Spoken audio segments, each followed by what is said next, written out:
সালামু আলাইকুম দর্শক, আপনারা সবাই কেমন আছেন? আলহামদুলিল্লাহ, আমিও ভালো আছি।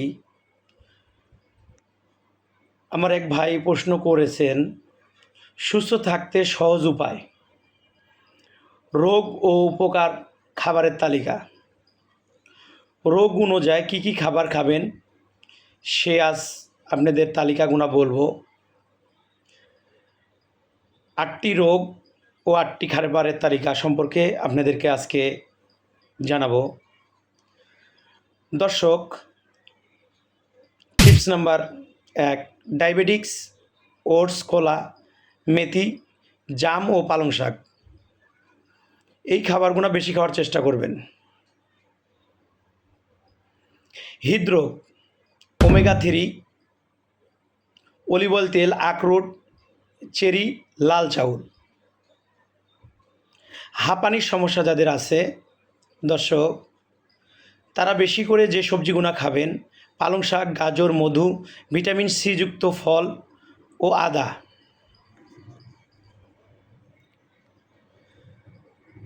দর্শক, যাদের রক্ত স্বল্পতা আছে, টিপস নাম্বার 4, যাদের রক্ত স্বল্পতা আছে তারা পালং শাক,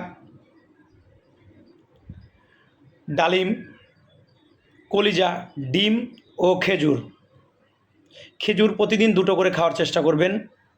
যাদের রক্ত স্বল্পতা আছে ইনশাল্লাহ এই খাবারগুলোতে পরিপূর্ণভাবে ভালো কাজ করবে।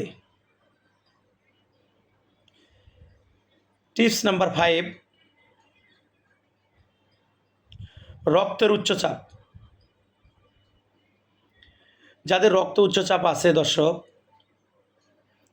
তারা লেবু, কলা, ডালিম, আনারস, বাদাম নিয়মিত প্রতিদিন সেবন করুন। যাদের উচ্চ রক্তচাপ আছে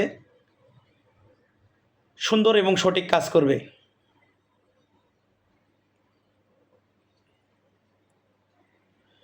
পেটের সমস্যা দর্শক, যাদের পেটের সমস্যা আছে তারা নিয়মিত টক দই খাবেন বা দধি, আদা, পেঁপে, ডাবের পানি, ইসাবলের ভুসি নিয়মিত খাওয়ার চেষ্টা করবেন। দর্শক, মনে রাখবেন, পেটের সমস্যা মানে আপনার শরীরের আরও অর্গানগুলোকে সমস্যা তৈরি করবে। যাদের দীর্ঘদিন বাত ব্যথাজনিত ওষুধ খেয়ে, ক্যালসিয়ামের ওষুধ খেয়ে দেহ শেষ না করে হলুদ, ওমেগা সমৃদ্ধ মাছ, চেরি, ব্রোকলি ও গোলমরিচ পানিতে ভিজে প্রতিদিন সকালে খালি পেটে পান করুন। দর্শক, রোগ অনুযায়ী যে খাবারের তালিকা আপনাদেরকে আজকে বললাম, সঠিক এবং সুন্দরভাবে এই খাবারের তালিকাগুলো মনে রাখবেন। এই রোগ অনুযায়ী এই খাবারগুলো খাওয়ার চেষ্টা করবেন। ক্যান্সারের প্রতিরোধক, সবুজ শাকসবজি, নিয়মিত টমেটো, চেরি, রসুন ও গ্রিন টিটা প্রতিদিন চিনি ছাড়া 2 বেলা পান করবেন। গ্রিন টির মধ্যে আরও উপাদান আছে, সেই উপাদানগুলো আপনারা খেতে পারেন কিন্তু চিনি ছাড়া। দর্শক, মনে রাখবেন, সুস্থ থাকতে সুষম খাবারের গ্রহণ করুন। চিকিৎসকের পরামর্শ নেবেন, সঠিকভাবে ফলো আপে থাকবেন। অবশ্যই খাদ্য তালিকার জন্য যদি আরও বেটার কিছু জানতে চান আমাদের চ্যানেলটিকে ফলো করবেন।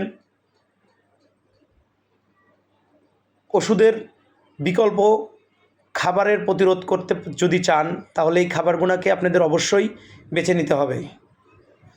দর্শক, ভালো কিছু পেতে আমাদের পেজের সাথে থাকুন। আরও ভালো কিছু আপনাদেরকে দোয়ার তৌফিক দান করুক। আল্লাহ হাফেজ।